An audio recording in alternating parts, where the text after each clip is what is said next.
it's always a train wreck when it comes to this show. Usually, nothing usually runs smoothly with our audio. No, I'm telling you, everyone out there in podcast land, the technical aspects of podcasting is the most difficult. Can be a bitch if you don't really know what you're doing. You would think that it would be the content creating portion, where coming up with things to say and keeping conversations going and flowing and all that. No, it is the technical aspects of it all. For us, at least. For us, at least. Because Steven and I can talk all day about things, movies, and just go off on tangents and all kinds of stuff. But having to actually be able to record it properly, that's a whole different story. Yeah, I have issues. So there was a time where we had no issues. Yes, and then it was the golden age. It was a brief, beautiful time. Yeah, and then suddenly we started having issues with. I had an issue with my audition program, and then I stopped using it. Started using Audacity, and now every once in a while my computer wants to conflict with using Google Hangout, and it fucks me up. So but it's working good right now.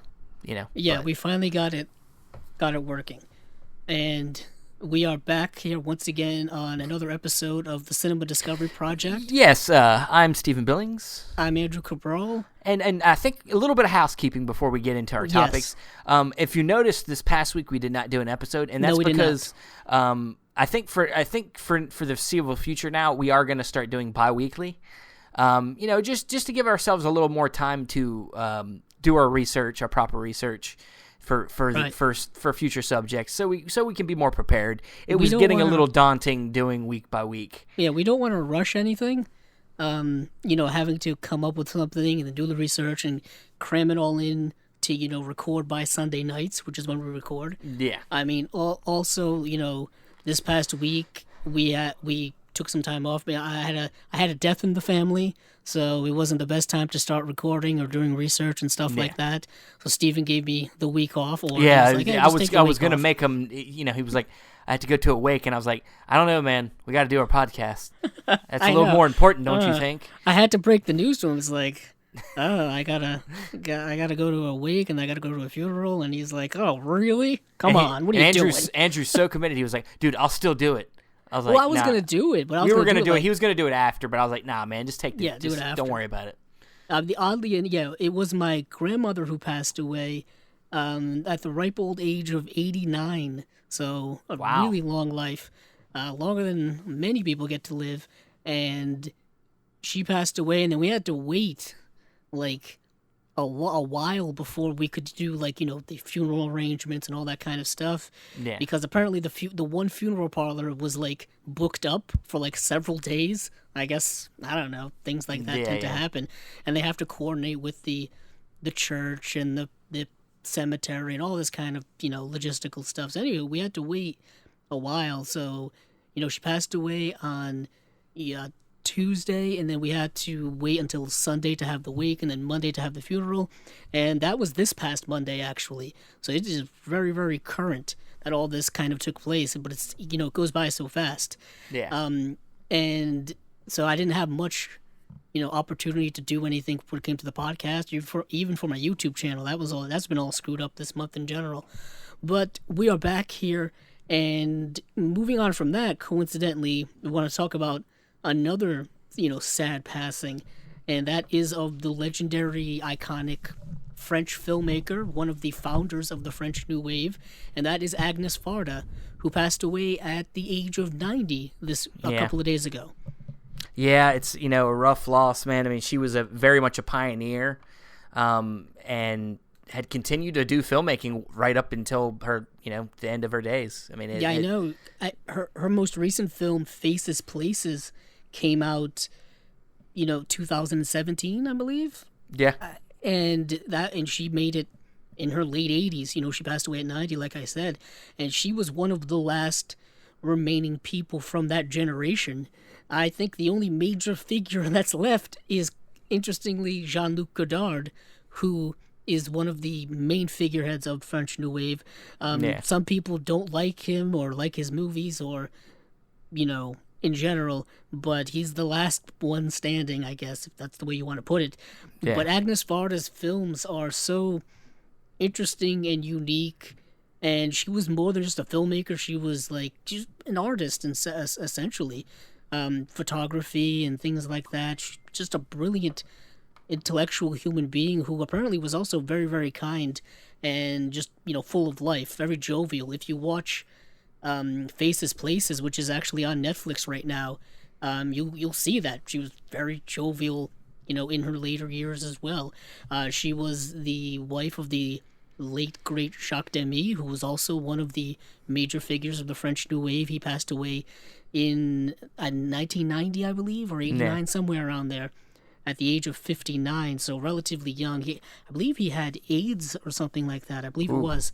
She passed away from cancer, and I didn't even know she was sick. I had no idea. Yeah. I mean, when I heard about it, I was shocked because I wasn't aware of her health. But if you watch Faces Places, it actually makes a lot more sense. I had not seen the film, sadly, until she passed away. I watched it a few nights ago, and you see in there that she mentions, her health and difficulty and all of those things that, old age brings about. And it's very surreal and somewhat sad to see that film and then, know the eventual outcome of her passing. Yeah. But yeah, her films are not that easy to find. That's the one thing about Agnes Varda. You can find them if you search hard enough, as you can with all films, essentially. I was telling Steven that. Many of her films are on the Criterion Collection in some form. I know there is an Eclipse set that I'm actually looking at right now, which is, I believe, Agnes Varda in California set. Yeah. There's a DVD set that I think is out of print. A bunch of her feature films are in there. Cleo from 5 to 7 is another one of her major features, which I believe has a DVD release, and I think is having a Blu-ray release. Am I right on that? Or I think so, yeah. I think she also has some stuff from Studio Canal. Yeah, she's got stuff spread out everywhere. And she did both documentaries and feature films. And she did short films, and she did, feature-length, long-form films as well. Very eclectic, and she was very beloved by cinephiles and filmmakers. I know Martin Scorsese had a post on his Instagram page all about her. Yes, Martin Scorsese has an Instagram page. It's a funny he's a little bit more hip than other directors. Oh, he's a little more hip than a lot from his generation, I would say. Yeah. Especially Steven Spielberg. Apparently, yeah. As much as I love Steven Spielberg, he's been a little bit curmudgeon lately. A little bit of a curmudgeon. But yeah, Agnes Varda, just an absolute legend and inspiration for many, many people. And she's going to be dearly missed, but her legacy still lives on in her work and all things like that. Yeah. So, with that said, we are going to move into our main topic. We decided, coming up, we do have new release Pet Sematary coming out, yes, and that kind of, we kind of, it started to make us think, we need to do kind of another episode. We need to do an episode kind of focusing on this growing trend of like reboots and sequels, and not necessarily sequels, but reboots or re-envisions or redos, whatever you want to call them.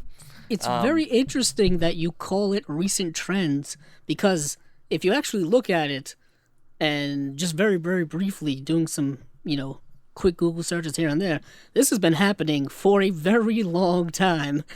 Hollywood loves remaking previous films. Loves it. Like, that's their thing to do.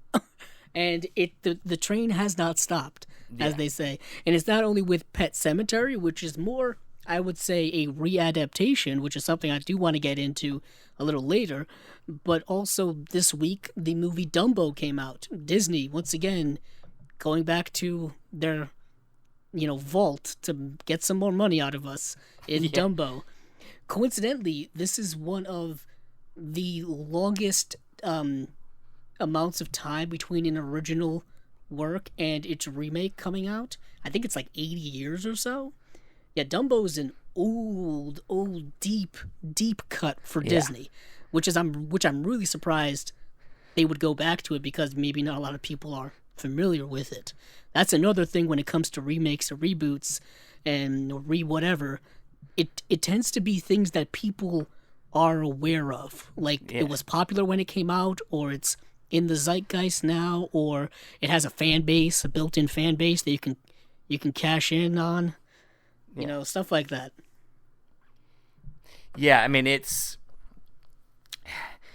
obviously with Disney's kind of the forefront of this, I would say. Right now they are.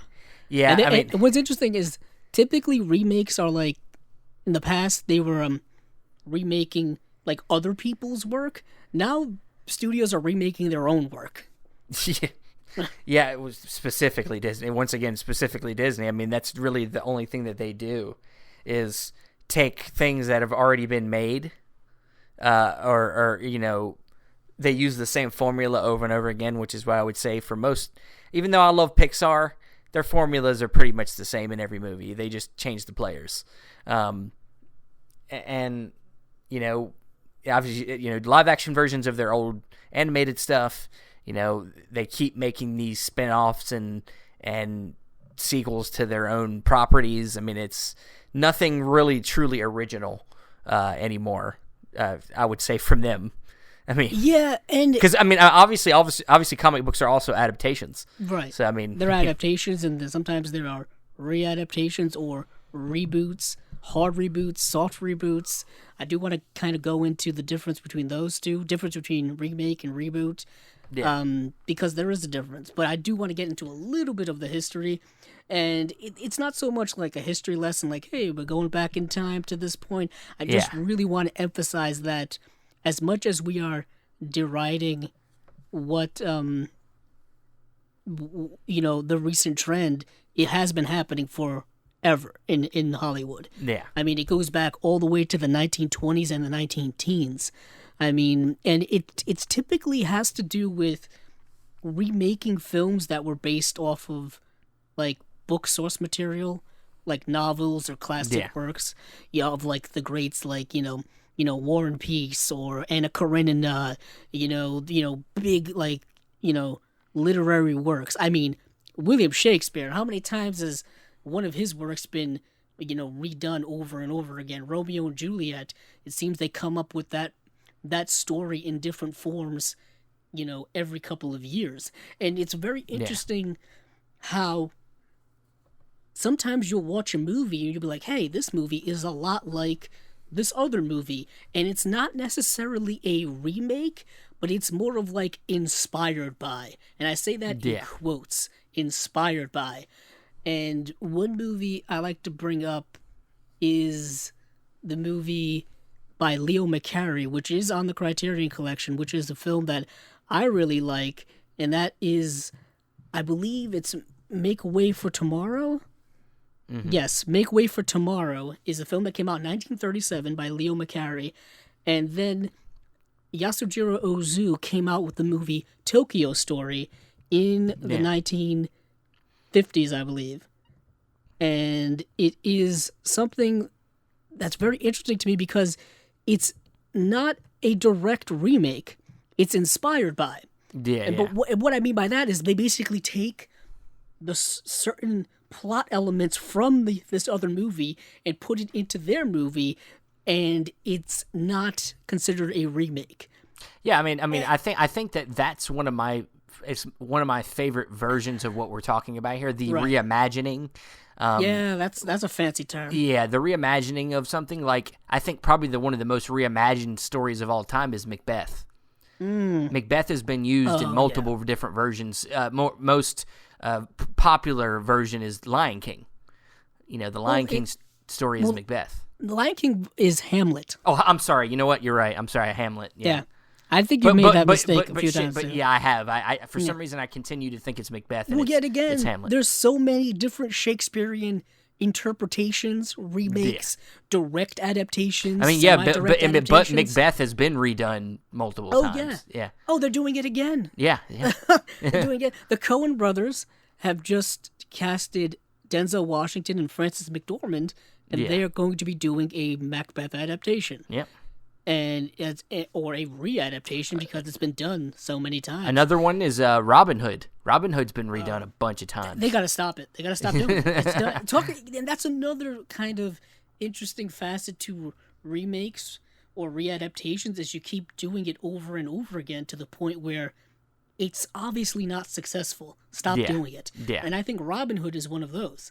Now let me ask you this. Here's an example of a franchise that, in a sense, reinvents itself all the time, every few years, and that's the James Bond franchise. You know what? I was actually thinking of that last night when I was, how do you categorize James Bond? Because up until recently, most James Bond movies weren't sequels to each other.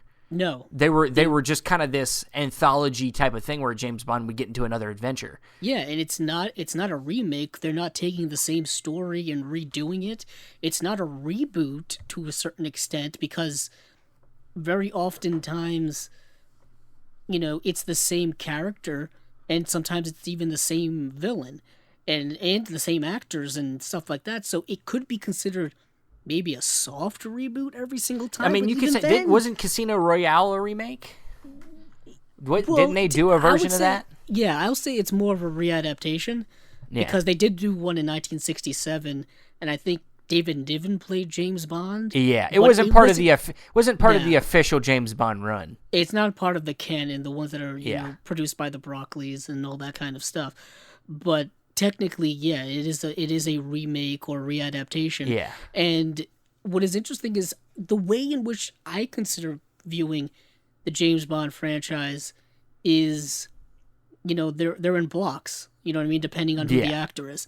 There's the Connery, Roger Moore, very brief Timothy Dalton for 2 movies, Pierce Brosnan for 4 movies, and then we've got Daniel Craig, who's done a bunch of them. Can't quite count them. I think this is his 5th one coming up. Is it his 5th one? Yeah. No, wait. No, 4th one. 4th one. No, 5th. I would say because we got Casino Royale, Quantum of Solace, Skyfall, Spectre, and then Spectre, and then his 5th one's Untitled, whatever this is. Yeah, the 25th one. It's a very unique series of movies because they're not meant to be serialized. But sometimes they are.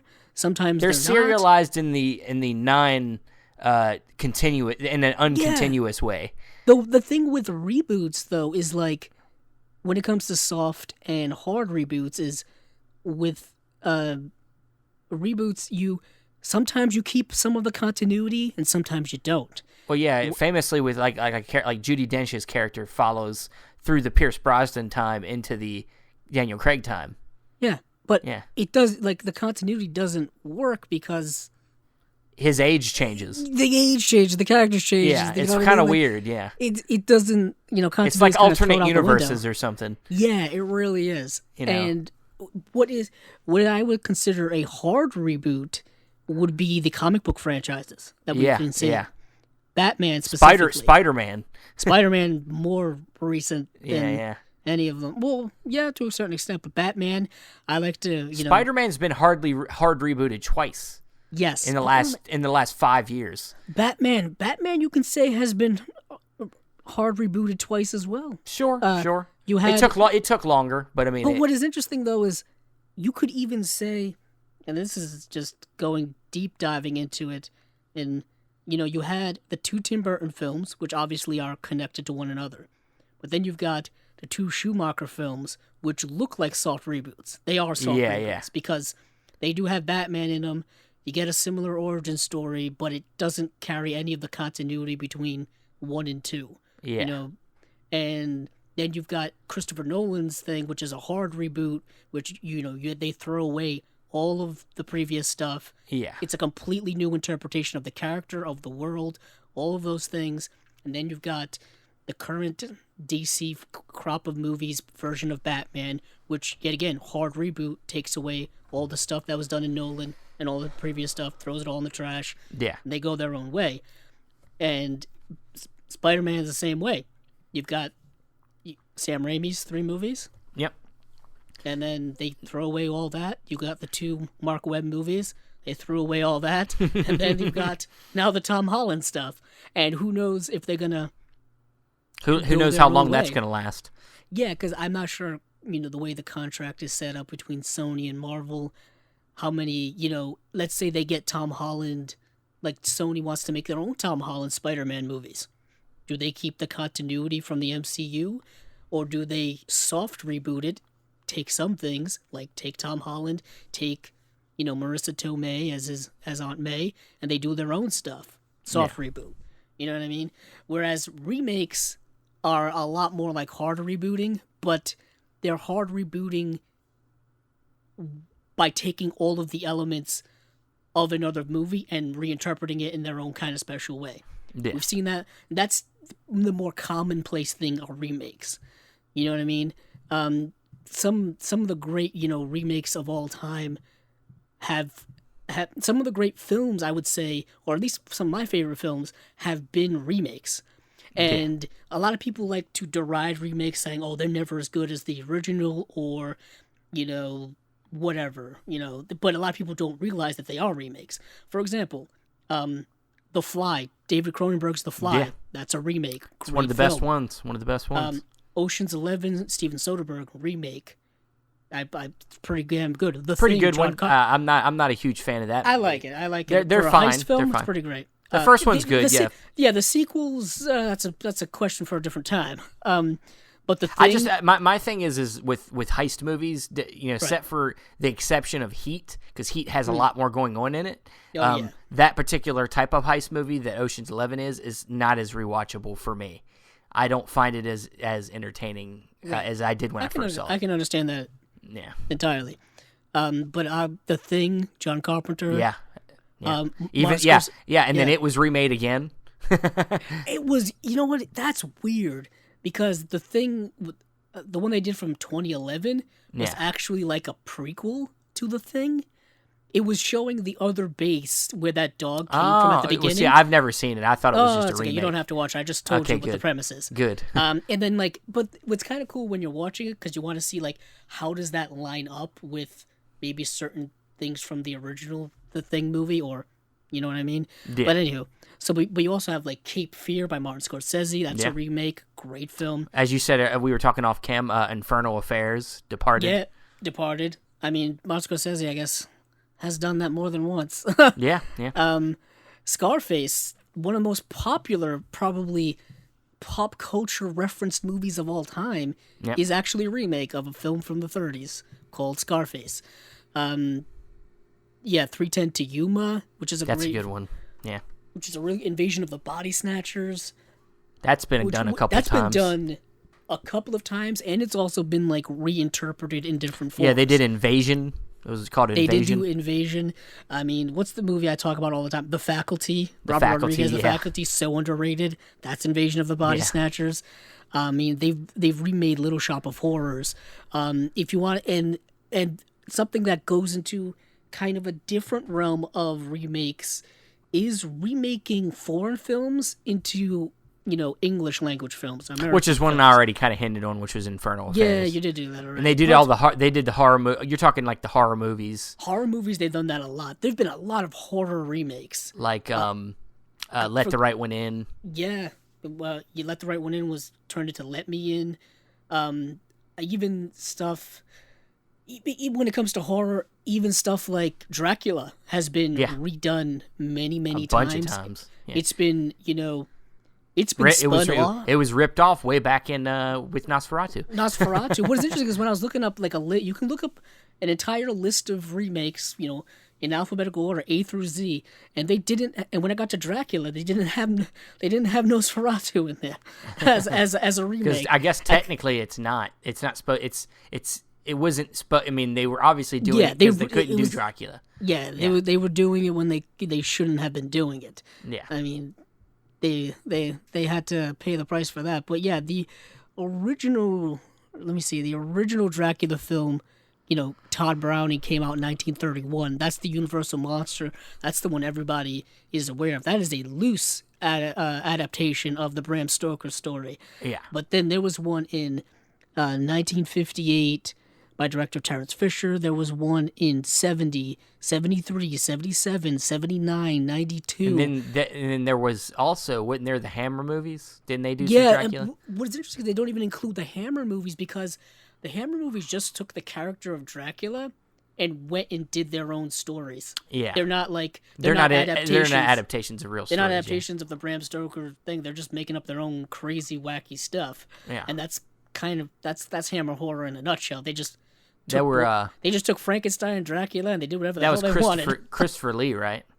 Yes. Did he play Dracula? Yeah. Yes, he did. The late Christopher Lee played Dracula. That's what you also had Peter Cushing in there, who played Van Helsing a couple of times. He also played Dr. Frankenstein a few times as well. That's a whole different canon. We got into that a little bit in our horror episode where we went through the whole history of horror. But when it comes to foreign films, a couple that pop off in my head, Seven Samurai has been readapted into The Magnificent Seven, which in turn has had its own remake as well. Most recently, Antoine Fuqua remade that movie. So I think I said it in my review that the Magnificent Seven, the most recent one, was a remake of a remake that was an adaptation, that was a remake of the original, something like that. It's a reinterpretation of the... Yeah, it really is. And then you have the spaghetti western, the first one, for a few dollars more, A Fistful of Dollars, is Yojimbo, the Akira Kurosawa film, which is famously Yojimbo stars the great Toshiro Mifune, and then Fistful of Dollars stars Clint Eastwood, who is still with us, of course. You've had a bunch of things like that, which are very interesting. One of my favorites, The Birdcage, the Mike Nichols film from the 90s, is a remake of a French film, La Cage aux Folles. It's a fantastic film. And these go on for a while. I mean, and a lot of them, and some are good, and some are bad, and some are just unnecessary. Yeah. And it's all really up to people's opinion. It really is. It really is up to what what you like, what you don't like. Are you a purist where you only stick with the originals, or are you a little more, accepting of, different versions of something? And how does one evaluate, a remake? You know what I mean? I think that's one of the toughest things. I guess that's something we can. I mean, like, for me, criteria of what I want to see in a remake is I want to see if they're gonna straight up remake something, they need to bring something new to the table. Right. I would prefer. I mean, this is something that's brought up a lot. Is why don't they remake more movies that didn't work the first time and make them better instead of just remaking something that was already good the first time? Right. The big answer to that, money. Is branding. They want to they want to remake it because of money and not because of let's make a better movie. Yeah, no, they want to make it because of the recognition of the property versus artistic quality or merit or there of course is exceptions to that. Like we said earlier, The Fly. I mean, the original for its time was good, but he brought something different to it in the remake that made it unique and better. So I'll say this though, we talked about Nosferatu. Nosferatu was remade in 1979 by Werner Herzog. Werner Herzog, and I would say that movie is really, really good because it is able to do things the original couldn't do. Yeah, and also Werner Herzog is his own unique type of director or auteur that he's able to put his stamp on it, like Cronenberg did with The Fly. You know what I mean? You couldn't do the things that he did in the 80s. You couldn't do in the 50s. Oh no! All that body horror and all that freaky, disgusting stuff. You couldn't do that. And I mean, now they're supposed to be remaking it again. I did hear that. And I'm like, why? By the guy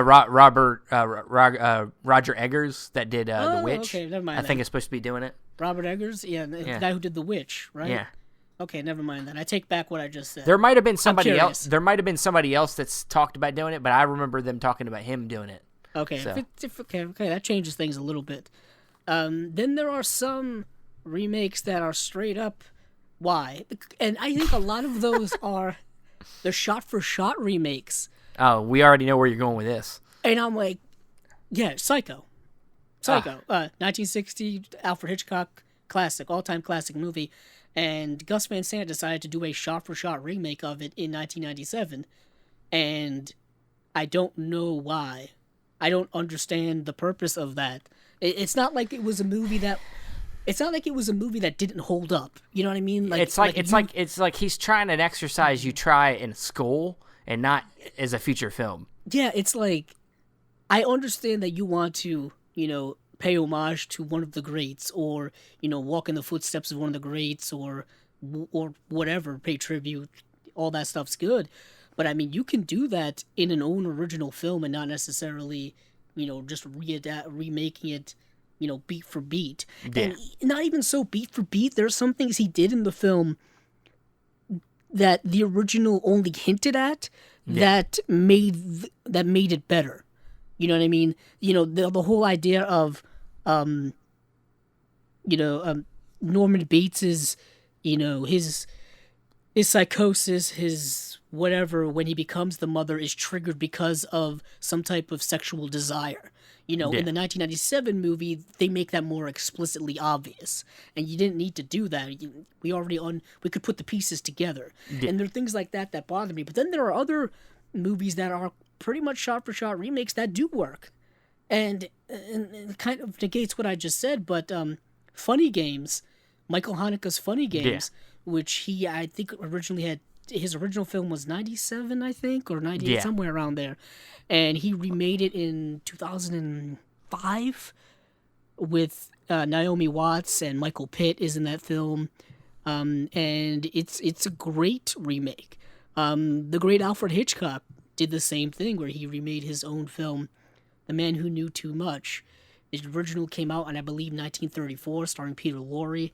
And then I think he did another one in 1956, starring Doris Day and Jimmy Stewart. Yeah. And they are pretty much shot-for-shot remakes. Yeah. But they work. And some people do prefer the original, which I'm kind of one of those people. I know the great Guillermo del Toro is one of those as well, where he really likes the original versus the remake. But I think they're both quality films.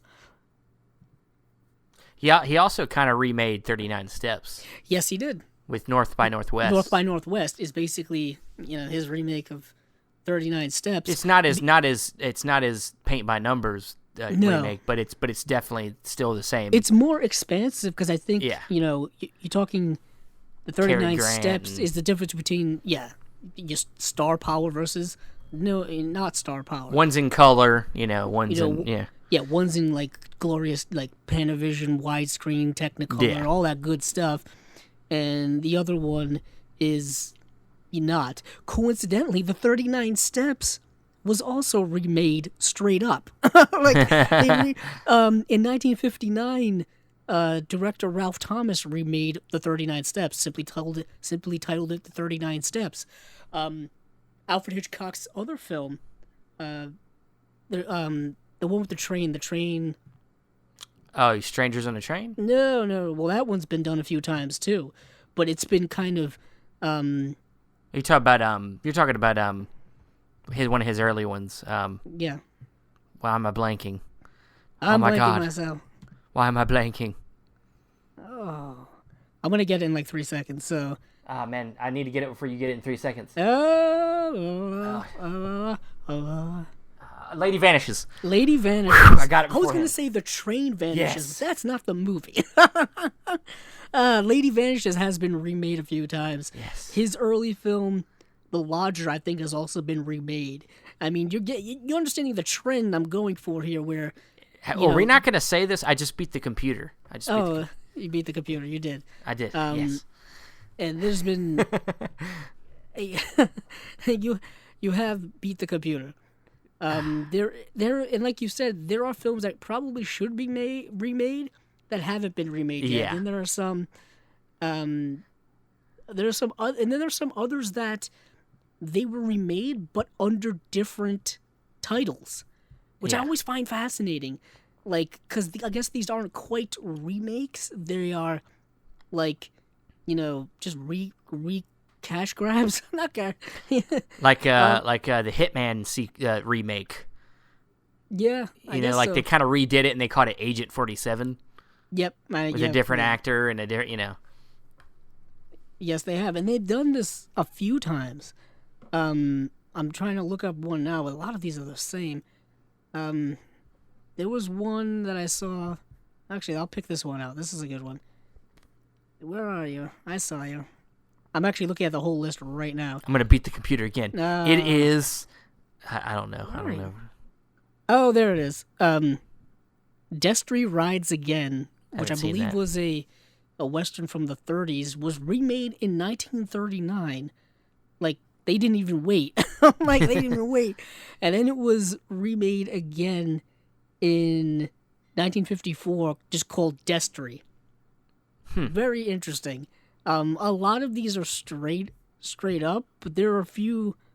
I mean, like, for example, Freaky Friday, the movie Freaky Friday, original was in 76, and they did one in 95, 2003, and 2018, all the same titles. Yet again, it's that brand recognition, and I noticed that they kind of keep that same name for big literary titles that are getting another readaptation. Yeah. For example, The Great Gatsby. There was one in 1926, there was one in 49, there was one in 1974, which I think was written by Francis Ford Coppola. There was one in 2000, and then was that 2013 Baz Luhrmann film. All of them have the same title, The Great Gatsby. So when you're going on IMDb and you put in The Great Gatsby, you're gonna get like all of these different ones. So you got to know which one you're talking about, and it's just incredible how they just kept doing that over and over again. Like, I'm looking at The Hound of the Baskervilles, which is Sherlock Holmes. It was written by the original author, Arthur Conan Doyle. 1937, 1939. They waited 2 years. Wow, what a big wait. And they did one in 59. I think that was kind of a Hammer horror one. 78, 82, 2002. You're seeing some of these dates go way, way back to the 1930s. And it's really, really interesting to me. Jane Eyre, another one, Charlotte Bronte, literary novel. First one was in 1934. The most recent one was 2011. Every couple of years, they just kind of keep refreshing these. So that, I guess, so we don't forget about them. Or, like, they want to see what type of, feelings they can get from it, I guess. It's really, they think they can make it for the next generation. And I guess so. You would think it would be something like that. And I know, for example, Little Women is another literary book that's been done numerous times, and it's getting, yet again, another interpretation recently. The original was in 1933, directed by George Cukor. There's one in 1949 by Mervyn LeRoy, and there's one in 1994, which I know a lot of people like, by Gillian Armstrong. And it's getting another one directed by Greta Gerwig, I believe, coming out this year. It's got a good cast, too. It has a great cast in it. And that one's getting a redo. And this is kind of going to bring me to another point that I've been just thinking about in my head, and I want to see what your take on this is, Steven. Remake versus readaptation. Is there a difference? And if so, how minute is it? And because I've been bringing up a lot of literary works, because if you look at the history of cinema, like we have here on the Cinema Discovery Project, a lot of movies are based off of books, novels, short stories, comic books now, whatever. Do you for example, let's say, Stephen King right now, he's hot. Yeah. Right now, he's hot. Coming out with It. We just talked about Pet Sematary. They remade Carrie a few years ago with Chloe Grace Moretz. I consider all of the stuff we're getting now of his work to be readaptations versus remakes. Yeah. And I would say that they're different, because the It movie that came out a few years ago and the It movie we're getting this year is not a remake of the movie. TV movie. It's not taking its creative license from the movie. It's taking it from the book.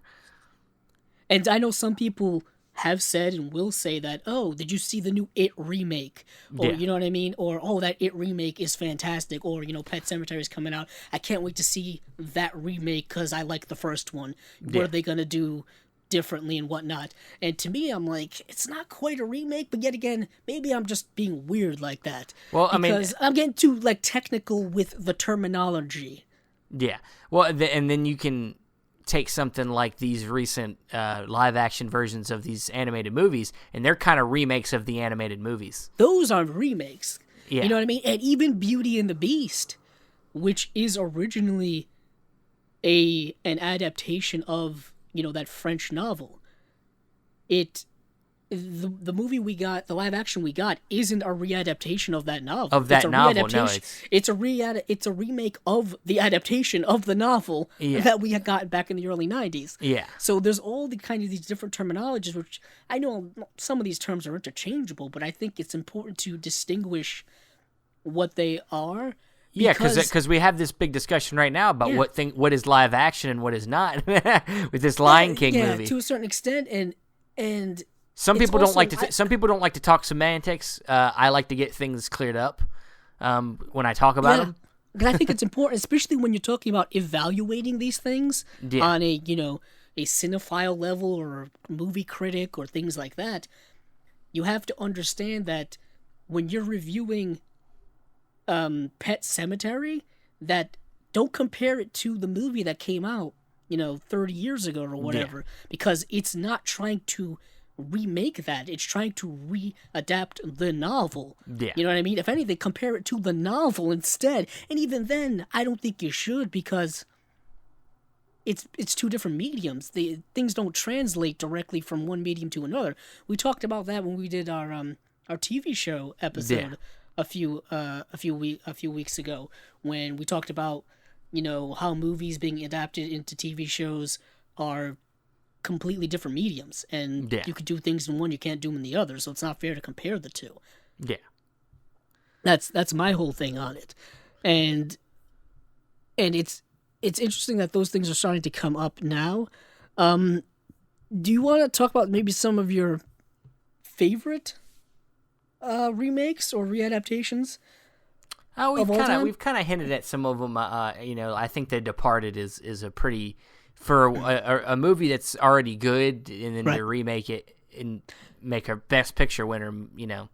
I mean, it's a good one. Right. So you're not going to go with 2005's House of Wax as one of your favorites. I was just gonna not say that. Okay, good. Yeah. Another one from 2005, The Fog. From the original, not the greatest. Not either. one of your favorites. Okay, I see where you're going here. I mean, I guess with our semantics here, I said, let the right one in. I did like Let Me In, which is kind of a more of a reinterpretation, I would say, because it's not exactly like the let the right one in. It's a little different, right? But it's still pretty close, right? And I like that one. Another one that's kind of one of my favorites, the Maltese Falcon. People don't realize this, but the Maltese Falcon was, I think, redone twice. Not redone, but it was the book was adapted twice in the 30s, and they both weren't good. You know what I mean? The one that was remembered is the one with Humphrey Bogart, Peter Lorre, Mary Astor, Sidney Greenstreet. Who may or may not be the inspiration for Jabba the Hutt. That's kind of an old trivia thing I like to think about. The Italian Job is a cool remake. Some of these down here. Gone in 60 Seconds, I think, is a lot of fun. There's the Killers remake. Yes, there is. There was one by Robert Siodmak. Yeah. And the other one is... what's crazy is it came in a 2-pack with in the Criterion Collection. In the Criterion Collection, and I don't think I watched the second one. The second one was directed by Don Siegel. Yeah, and it's actually the story was written by Ernest Hemingway. Very interesting. And the one from *64 stars Lee Marvin, Andrew Dickinson, John Cassavetes is in it. Very interesting. Oh, Ronald Reagan's in it. Who knew? Hell yeah! The actor. The actor Ronald Reagan. That's a reference to another movie. Yeah, it is to Back to the Future. Yeah. I think they'll ever remake that one. Oh man. I guess when Zemeckis dies. Apparently, that's the only way that's going to happen. That's the only way it's going to happen, apparently. I would bet on a sequel, or I would say, not even, yeah. If anything, I would much rather them do what they're going to try to do with the new Ghostbusters, which is what they should have done originally, which is continue it without keep the history and continue it in some way. Well, you know what that is? Then that would be a soft reboot. Yeah, a soft reboot. What coincidentally, you bring up the Ghostbusters, and one of the pushbacks of that Ghostbusters film from a few years ago, other than the just rambunctious misogyny that exists on the internet. Oh yeah, that they doomed that movie before it even came out, or before we even saw a trailer. But anywho, one of the I could say more credible pushbacks against that movie, if you want to say that, is that it was a hard reboot and it wasn't within the world. They wanted the fans to come see this movie, but then they neglected everything that the fans loved before. And that's something where you get into the whole gatekeeping controversy and all that kind of stuff. Like there are people who steadfastly will not ever let anything go by that's not what they consider canon or real or whatever. And that's a very dangerous thing to do, because we're seeing it now within the Star Wars universe, where you can't have any type of new interpretation of old things because there's such a staunch hold on this lore or this canon, which to me has always been fluid to the point where it's always open to different avenues and different ventures and all that kind of stuff. This is about to devolve into a Star Wars discussion. Yeah. Steven, you got to bring me back to the light. Yes. Jurassic Park. Jurassic Park. Interesting. Very interesting you bring that up. Jurassic Park, not Fallen Kingdom. Let's throw that in the trash. Jurassic World. Jurassic World is basically a hard reboot. Is it though? No, it's a soft reboot. It's a soft reboot, but it's a remake of the original. It kind of is a remake. It's kind of ripping off the first movie. It's the same premise. And that's one of those things where, is it a remake even though it's technically also a sequel? It's like the alternate reality of the first movie. Like, what if the park actually worked? But yet again, it references everything that happened in that first movie. Like, it takes place in the same world. So, you know what I mean? It's just an alternate circumstance, right? Where the park actually works. Jurassic World: Fallen Kingdom is pretty much a remake of Jurassic Park, Lost World Jurassic Park. Yeah, it takes the same plot elements, same story beats. So, do we consider it a straight remake? Is that its intention to be? It's a reinterpretation of an interpretation. I guess, but and here we go again. Jurassic Park is based on a novel, right? So the original Jurassic Park is an adaptation, and could say that Jurassic World is a remake of the adaptation. You know what I mean? It's inspired by the characters of Jurassic Park. Right. That's what would always. It'll always say that in the credits. I mean, this is inspired. Spoilers for Jurassic World if you haven't seen it. They literally go back to the original park that's in the first movie. I mean, it's pretty obvious what they're doing here.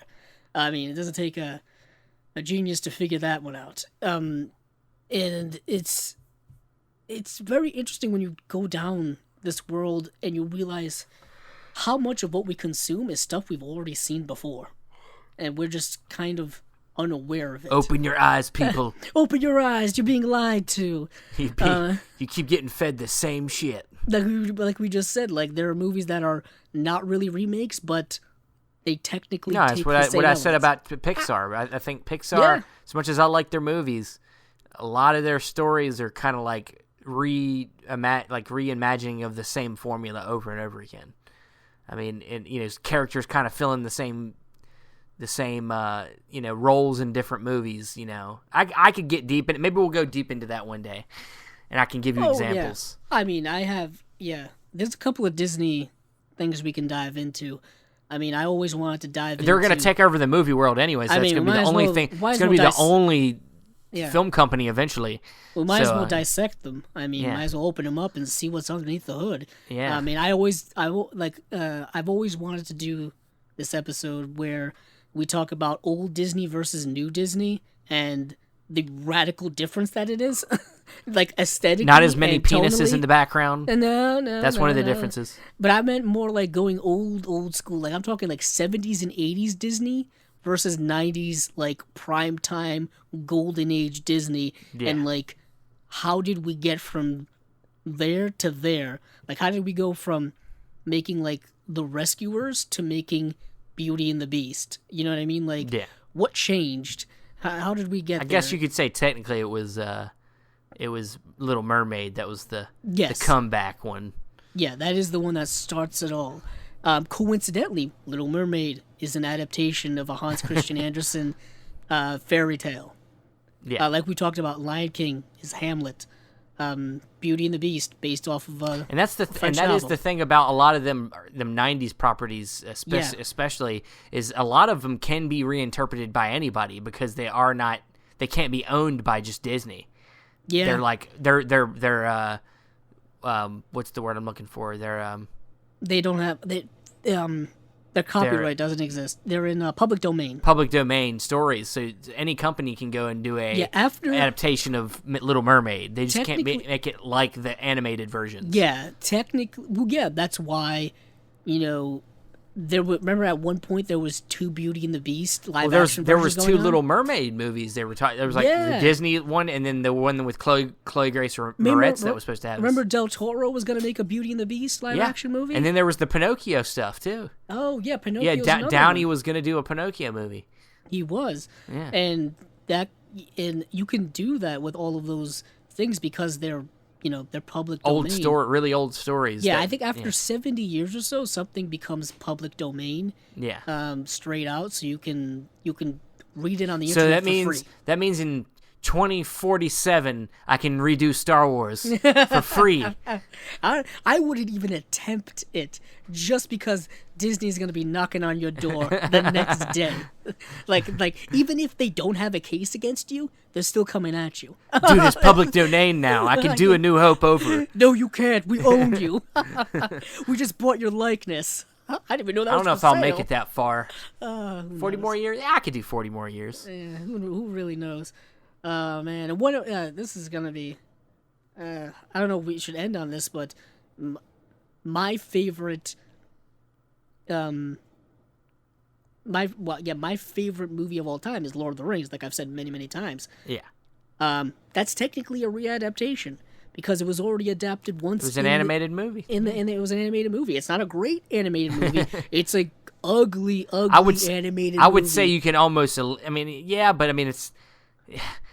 What Peter Jackson did, that was a whole... Yeah, it's a whole different game. He did so much more with But I'm just saying, technically, there was an earlier version of quote-unquote Lord of the Rings that was done by Ralph Bakshi, who did a lot of interesting stuff in the animated world in the 1970s. Fritz the Cat, very controversial, all that kind of stuff.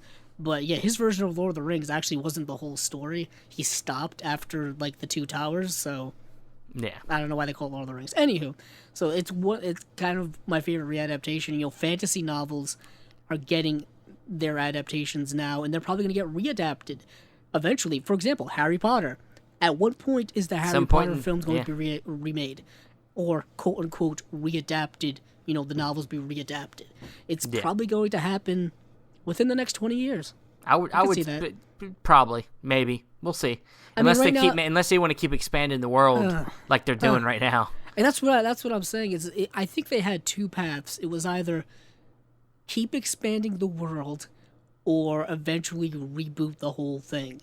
And I don't think the world was ready for a rebooted Harry Potter universe. That's just my opinion on that. It's not. No, I mean... And I was looking up statistics where typically...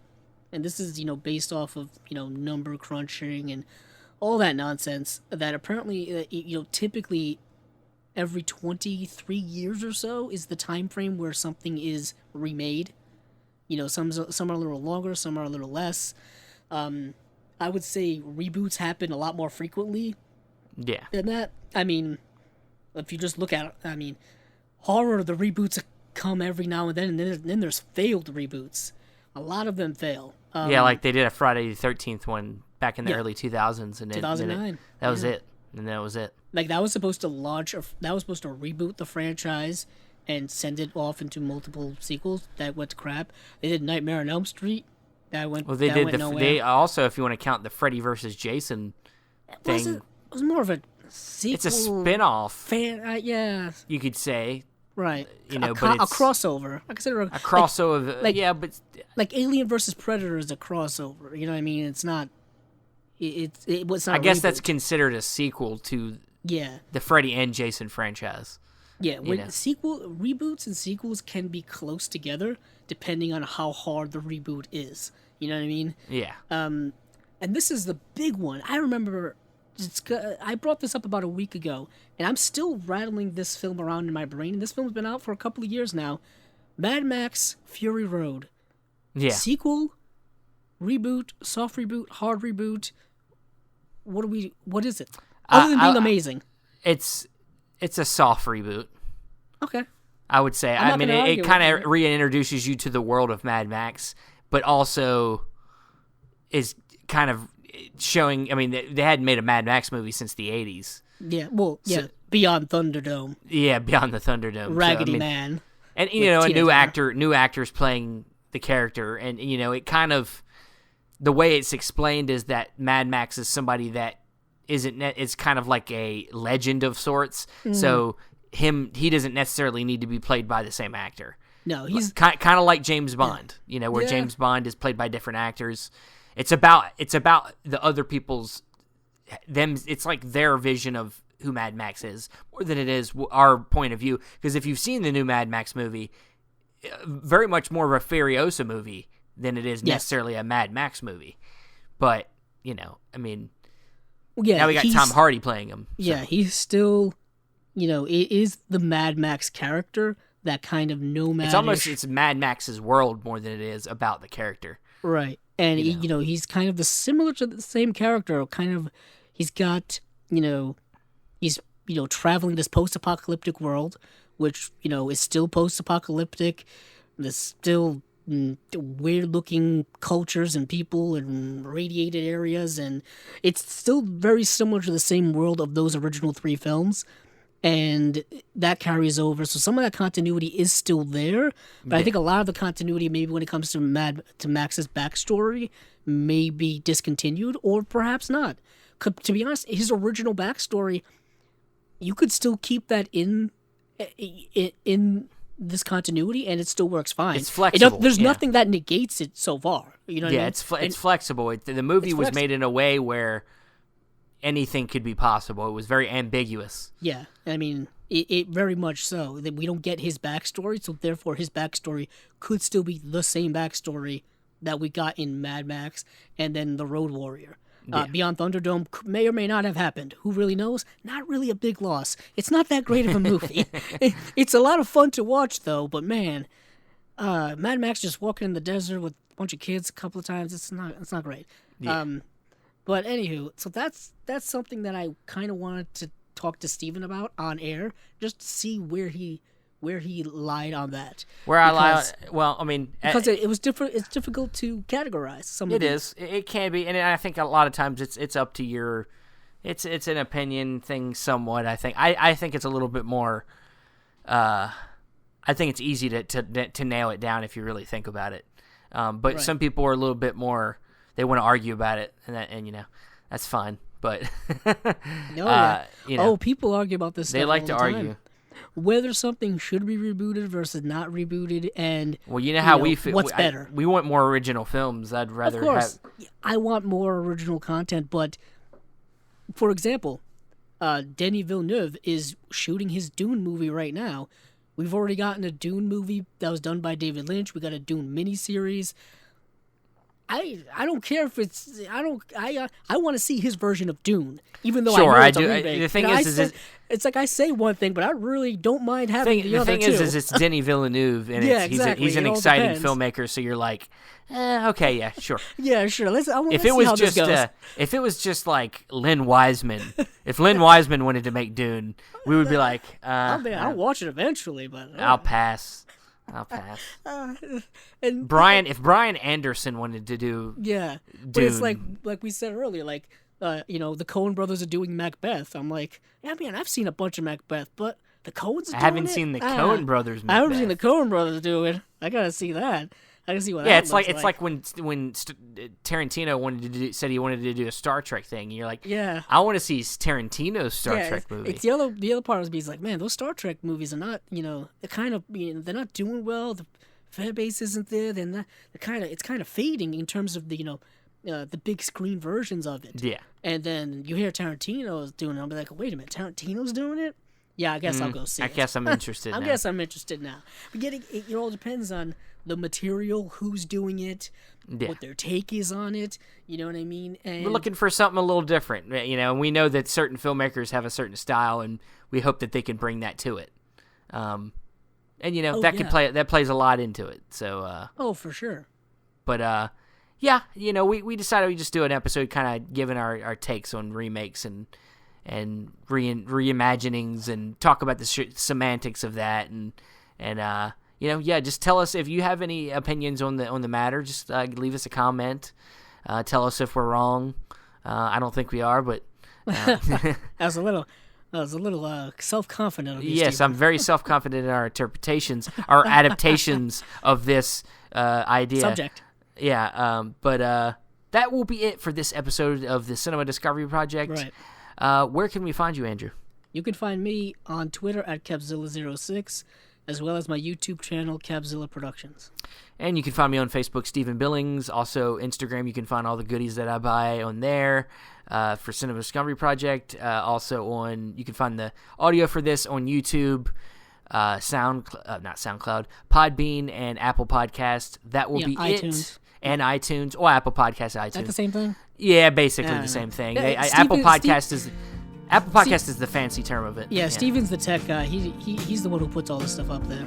I'm just the talent. He's just a talent. Yeah. And that will be it for this episode. Thanks for listening, and hey, keep on watching the movies. I know I will.